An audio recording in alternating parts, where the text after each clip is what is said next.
இது மகிமை நேரம். கர்த்தராகிய இயேசு கிறிஸ்துவின் நாமத்தினாலே மகிமை நேர நிகழ்ச்சியின் மூலமாக மறுபடியும் உங்கள் யாவரும் சந்திப்பினால் மகிழ்ச்சி அடைகிறேன். கர்த்தராகிய இயேசு கிறிஸ்து நாமே ஊழியத்தின் பாதையிலே உலக நடத்தி வருகிற தயவுக்காக நன்றியும் மேன்மையும் செலுத்துகிறேன். நாட்களிலும் நாம் தபசு காலங்களுக்குள்ளாக இருக்கிறோம். கர்த்தருடைய சிலுவை பாடுகள் பற்றி நாம் அதிகமாக தியானித்துக் கொண்டே இருக்கிறோம்.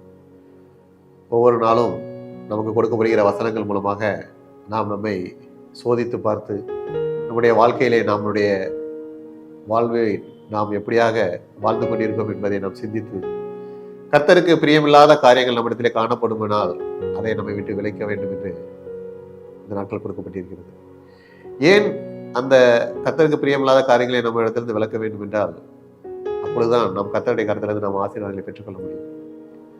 நாம் பாவம் செய்தோம் என்றால் நாம் கர்த்தரிடத்திலிருந்து நாம் ஆசீர்வாதங்களை பெற்றுக்கொள்ள முடியாது. நாம் பாவம் செய்யும்போது கர்த்தர் நம்மை ஆசீர்வதிக்க முடியாது. கர்த்தரை நாம் சிலுவையில் அறையவர்களாக காணப்படுவோம்.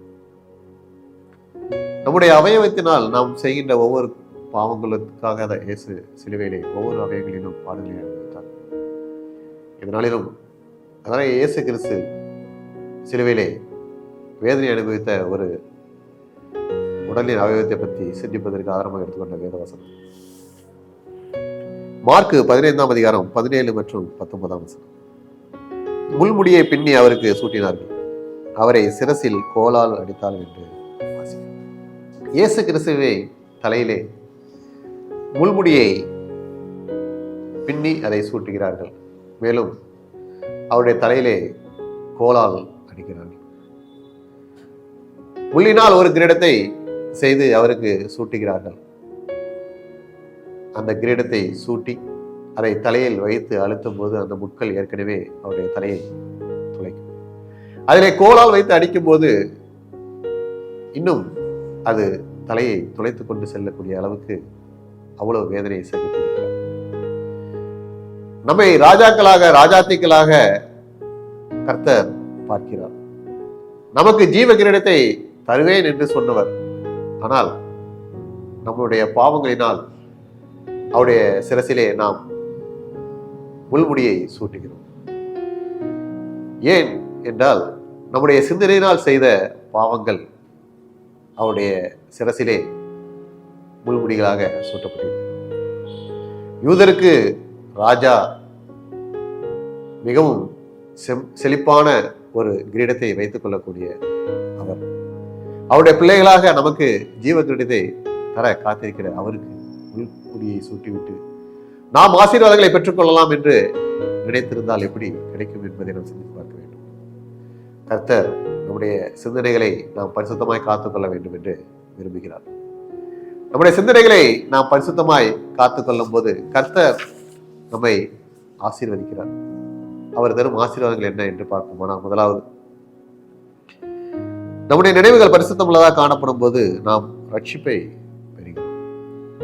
எரேமியா 4ஆம் அதிகாரம் 14ஆம் வசனம் இப்படியாக கூறுகிறது, எருசலேமே நீ ரட்சிக்கப்படும்படிக்கு உன் இருதயத்தை பொல்லாப்பற கழுவு, எந்த மட்டும் அக்கிரம நினைவுகள் உன் உள்ளத்திலே தங்கும் என்று வாசி. அக்கிரம நினைவுகள் சிந்திப்பதாக நம்முடைய உடலின் அவயவங்களை நாம் பயன்படுத்தக்கூடாது. கர்த்தருக்கு பிரியமில்லாத காரியங்கள் அக்கிரம சிந்தைகள்.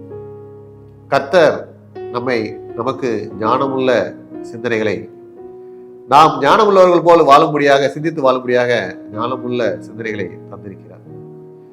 நாம் அந்த சிந்தனைகளை எப்படி காத்துக்கொள்ள முடியும் என்றால் கர்த்தருடைய வசனத்தின்படி நம்மை காத்துக்கொள்ளும் போது, கர்த்தருடைய வசனம் நமக்குள்ளாக இருக்கும்போது நாம் நம்முடைய சிந்தனையிலே தெளிவுள்ளவர்களாக காணப்படும். நாம் சிந்தனையிலே தெளிவுள்ளவர்களாக காணப்படும் போது நாம் செய்கிற காரியங்கள், நாம் எடுக்கும் முயற்சிகள் எல்லாம் பரிசுத்தம் உள்ளதாக, கர்த்தருக்கு பிரியமுள்ளதாக காணப்படும். நாம் கர்த்தருக்கு பிரியமில்லாமல் அக்கிரம சிந்தை கொண்டு நம்முடைய சிந்தனைகளே கர்த்தரை நினைக்காமல் நாம சில காரியங்களை எடுக்கும் போது அந்த காரியங்கள் சித்திக்க நம்முடைய நினைவுகளை நம்முடைய இருதயத்தின் விருப்பங்களாக நாம் மாற்றிக்கொள்கிறோம். அது பாவத்தை கொண்டு வருவதாக, சாபத்தை கொண்டு வருவதாக அமைந்து விடும்போது நாம் ஆசீர்வாதங்களை பெற்றுக்கொள்ள முடிவதில்லை. ஆனால் நாம் நம்முடைய சிந்தனைகளை பரிசுத்தமாய் கர்த்தருக்குள்ளாக காத்துக்கொள்ளும் போது கர்த்தர் நம்மை ரட்சிக்கிறார். நம்முடைய சிந்தைகளை மறுபடியுமாக புதுப்பிக்கிறார். நம்முடைய சிந்தைகள் பரிசுத்தமுள்ளதாக காணப்படும் போது கர்த்தர் நாம் இழந்து போன ரட்சிப்பை நாம் பெற்றுக்கொள்ளும்படி செய்கிறார். மறுபடியும் அவர் நம்மை சேர்த்துக் கொள்கிறார். மறுபடியும் ஞான இருதயம் உள்ள தெளிவான சிந்தனை உள்ள மனிதனாக வாழும்படி செய்கிறார். கர்த்தருடைய காரியங்களை நாம் சிந்தித்து செயல்பட்டு நம்முடைய சிந்தனைகள் செயல்பாடுகள் எல்லாம் கர்த்தருக்கு பிரியமாய் நடக்கும்படி கர்த்தருக்கு பேசுகிறார். இரண்டாவதாக நாம் பார்க்கும்போது நாம் நம்முடைய நினைவுகளை பரிசுத்தமாய் காத்துக்கொள்ளும் போது நாம் விரும்பும் காரியம் நமக்கு கிடைக்கும். நீதிமொழிகள் 10ஆம் அதிகாரம் 24ஆம் வசனம் இப்படியாக சொல்கிறது, பின்பாகம் இப்படியாக சொல்கிறது, நீதிமான் விரும்புகிற காரியம் அவனுக்கு. நீதிமான் என்றால் கர்த்தருக்கு மிகவும் பிரியமான ஒரு பெயர். கர்த்தர் யாரையும் நீதிமான் என்று எளிதாக அழைப்பவர் அல்ல. கர்த்தரிடத்திலே நீதிமான் என்று நாம் பெயர் எடுக்க வேண்டும் என்றால் கர்த்தருடைய கட்டளைகளையும் கற்பனைகளையும் கை கொள்ள வேண்டும் என்று நாம் சிந்தித்து செயல்பட வேண்டும். அவருடைய வசனத்தின்படி நாம் வாழ நம்மை ஒப்பு கொடுத்து ஒவ்வொரு காரியங்களையும் நாம் செய்கின்ற ஒவ்வொரு காரியங்களும் இது சரியானதா, இது நமக்கு கர்த்தருக்கு பிரியமானதா என்பதை நாம் சிந்தித்து பார்த்து நாம் செயல்பட வேண்டும். ஒவ்வொரு காரியங்களும் சிறிய காரியமா இருந்தாலும் பெரிய காரியமாக இருந்தாலும் கர்த்தரை முன்னிறுத்தி கர்த்தரிடத்தில் நாம் கேட்டு நம்முடைய சிந்தனைகள் தெளிவாக காணப்படும்படி நாம் அமைத்துக் கொள்ளும் போது கர்த்தர் நம்மை நீதிமான்களாக காண்பார். நாம் பாவம் இல்லாமல் காத்துக்கொள்ளும் போது நாம் நீதிமான்களாக்கப்படுவோம். நீதிமான்களாக்கப்படும் போது நம்முடைய காரியங்கள் செம்மையுள்ளதாக காணப்படும். நம்முடைய நினைவுகள் நாம் எடுக்கும் காரியங்கள் எல்லாம் வாய்க்கும்படி கர்த்தர் பேசுவார். நம்முடைய இருதயத்திலே நம்முடைய சிந்தனையிலே பரிசுத்தம் இல்லாமல் காணப்படும் போது நாம் எடுக்கும் காரியங்கள் எதுவுமே வாய்க்காமல் போவது நாம் பார்த்திருப்போம். கர்த்தர் நாம் ஜெயமுள்ள வாழ்க்கையை வாழ வேண்டும் என்று விரும்புகிறார். கர்த்தர் நமக்கு அநேக காரியங்களை கொடுக்க வேண்டும் என்று நினைக்கிறார். எனவே கர்த்தருடைய கரத்திலிருந்து நாம் ஆசீர்வாதங்களை பெற்றுக்கொள்ள, நாம் செய்யும் காரியங்கள் ஜெயமாய் மாற, நாம் நல்ல சிந்தனை உள்ளவர்களாக நீதிமான்களாக வாழ்ந்து கர்த்தருடைய கரத்திலிருந்து ஆசீர்வாதங்களை பெற்றுக்கொள்கிறவர்களாக காணப்பட வேண்டும். மூன்றாவதாக நம்முடைய சிந்தனைகளை நாம் பரிசுத்தமாய் காத்துக்கொள்வது கர்த்தர் நம்மை ஆசீர்வதிக்கிறார்.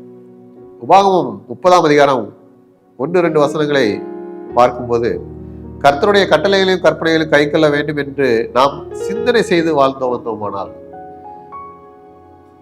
அவருடைய கற்பனைகளையும் கட்டளைகளையும் கை கொண்டு வாழ வேண்டும் என்று சிந்தனை செய்து வாழ்வோமானால் நமக்கு வருகின்ற ஆசீர்வாதம் அதே அதிகாரத்திலே 3ஆம் வசனம் முதல் 10ஆம் வசனம் வரைக்குள்ள எல்லா அதிகாரங்களையும் எல்லா வசனங்களுடைய ஆசீர்வாதங்களை நாம் பெற்றுக்கொள்ள முடியும். கர்த்தர் நமக்கு ஏற்கனவே ஆசீர்வாதங்களை வைத்து விட்டார். நம்முடைய சிந்தனைகள் பொல்லாங்கானது காணப்படக்கூடாது. வேதத்தில் எப்படியாக ஒரு வசனம் இருக்கிறது, கர்த்தர் நம்மை நினைத்திருக்கிறார், அவர் ஆசீர்வதிப்பார். கர்த்தர் நம்மை நினைத்திருக்கிறார், அவர் ஆசீர்வதிப்பார். நம்முடைய நினைவுகள் அவருடைய நினைவுகள் அல்ல. நாம் செம்மையாக அவருக்குள்ளாக நாம் நினைக்கும் போது அவர் நம்மை ஆசீர்வதிக்க சித்தமாக இருக்கிறார். நாம் மாறுதலாக அக்கிரம சிந்தை கொள்ளும் போது அவர் நடத்திலிருந்து நம்ம ஆசீர்வாதங்களை பெற்றுக்கொள்ள முடியாது.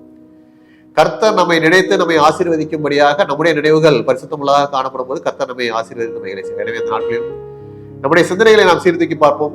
மறுபடியும் நாம் பாவம் செய்து கர்த்தருடைய சிரசை நாம் முள்முடியினால் சூட்டாதபடி, கோலால் அடிக்காதபடி கர்த்தர் நம்மை ஆசீர்வதிக்கும்படியாக நம்முடைய சிந்தனைகள் செயல்பாடுகள் எல்லாம் செம்மையானதாக காணப்படும் போது கர்த்தர் நம்மை ஆசீர்வதித்து மகிழ செய்து நம்முடைய காரியங்கள் எல்லாம் ஜெயமாய் மாற்று நம்மை ஆசீர்வதித்து மகிழ செய்வார். அப்படிப்பட்டதான கிருபைகளை கர்த்தர் தருவாராக. ஆமென்.